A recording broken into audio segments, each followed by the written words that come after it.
You can also search out for the image that you want inside of Google Sites and then insert them out over here. So to do that, you can go around onto insert, onto images, and then you can go around onto select right here. So once you do that, over here you can see Google Image Search is an option which you can click on.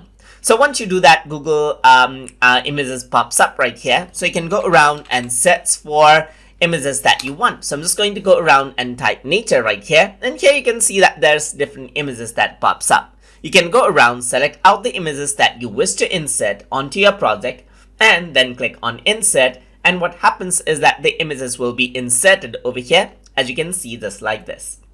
So that is what you can do. You can search out for images that you like directly from over here. You can also access the same thing by going on to any component right here. You can click on change image, and you can go around and click on select image right here. And then here you can see search is here as well. So you can see that this is what you have. You can search for images using live or Google. As you can see, you can also search images in live. So I'm just going to stick to Google. So I'm just going to go around and say sky and press enter. And you can see that sky images pops up right here. You can see that there's different things right here. You can select colors over here as well. You can also go around and select clip art right here. You can select line drawings right here. So you got more options over here, as you can see, depending on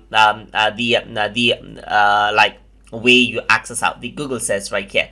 So I'm just going to go around, insert it, and it'll be inserted, as you can see right here. And that is how you can use image search to insert images inside of your Google Sites. So hope you guys learned something as always. And as always, please like, comment, share, and subscribe.